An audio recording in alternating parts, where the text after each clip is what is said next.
Hey YouTube, this is Matt here, and today we have a Norton India stone that my brother bought this past summer at a very nice knife store in Galveston. What is the knife store called? Bear & Claw. Bear & Claw. So if you're in Galveston, it's a great place to buy a knife if you want to be a little bit more merciful and not go on Amazon or not go to Blade HQ. If you want to support a brick and mortar place, that's actually Bear & Claw is a good place.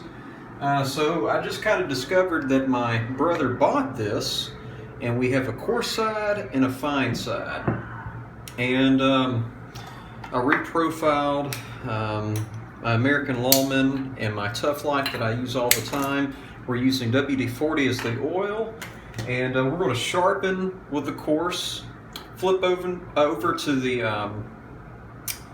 fine side, and then finish up with the ultra fine rods. And we're probably not going to show all the process of this. I mean, that would be a rather boring video. I'm sure some of you would watch it though. But basically, sometimes we get questions about the Vaquero blade shape and recurves in general, and people get rather frustrated, or they don't buy them because they don't think they can sharpen them on a bench. Okay, and so this is what we have. We have a bench stone. And really, it's quite easy to sharpen. To me, there's not much difference. And so here we go. I'm just going to put very low pressure, but watch this. So starts here.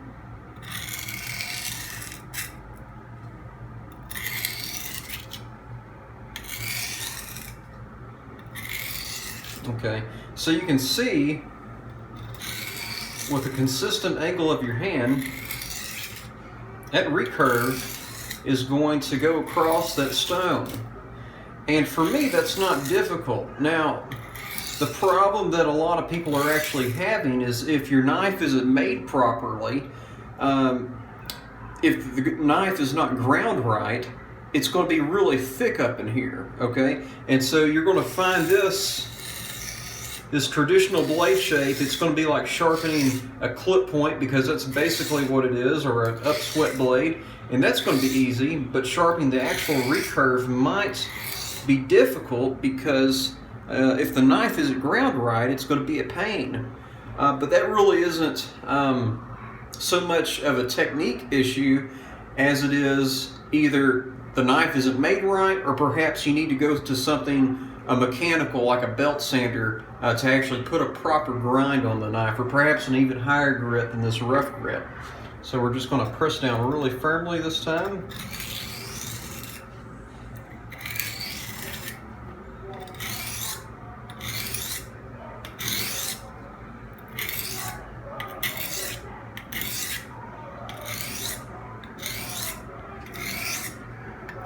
And as soon as I get something, let's see if the edge is actually established. I'm going to go a little bit softer, because this might not actually need a totally reprofiled edge.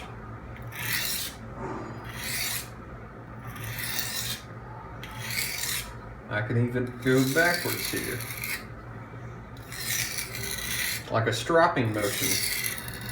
You actually see that method with Jerry Fisk occasionally.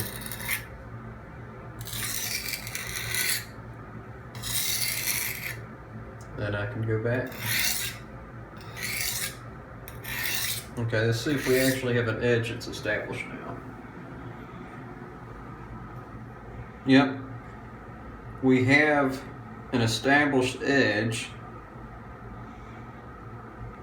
meaning that our apex is no longer dull, but we've actually removed enough metal where we have it at an apex again. And so now we can simply go to the finer side, apply more oil.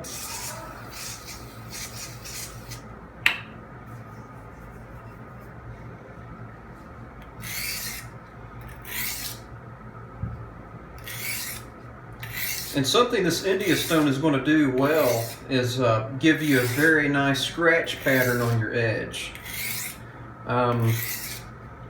Your ceramics are going to do just fine, but this is, if I'm not mistaken, is more coarse than my ceramics.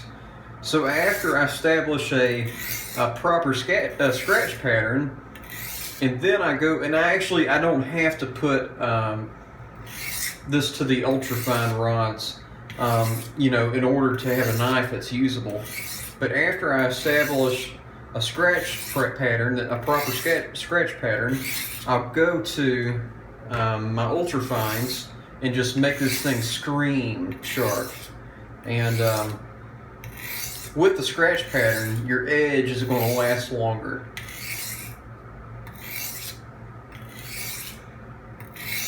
This is often what people refer to as a toothy edge. Yes. That's something bad about stripes. A leather stripe, if you just, you know, every day you stripe it like 20 times, and you know, you just do that forever and ever, eventually you're going to remove your scratch pattern. So it's going to cut just fine, but on other applications, it's going to cut paper just fine, but on other applications, such as like Mullena rope, if that scratch pattern isn't there, you might be in trouble. So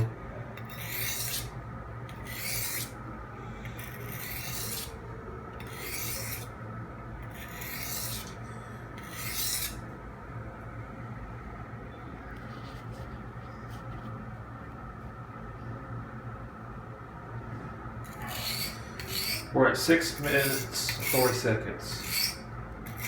all right, but now we'll just go over here.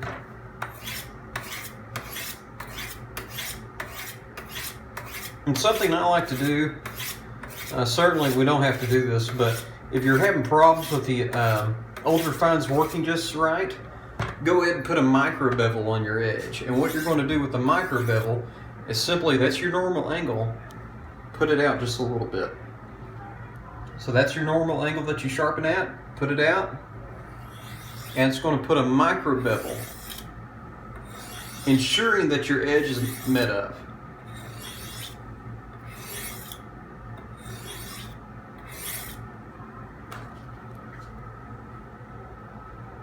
Can it cut buttle now? Should be able to do that. See if I have any hair on my leg. You can borrow my arm.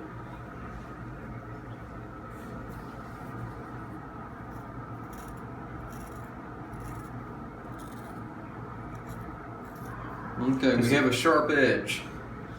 Since it's not my arm, I can't actually feel what's going on. That might have been a little bit toothy, I'm not sure, but as you can see, the whole point of the video isn't to teach you how to put a razor sharp edge, but the fact that you can have a recurved knife if made properly and use a bench stone. So that's kind of the point of the video, is not, you know, how to put on a sharp edge, but the fact that you don't need to be scared to buy a Cold Steel Vaquero if you only have a bench stone. So thank you very much for watching, and I hope you enjoyed the video.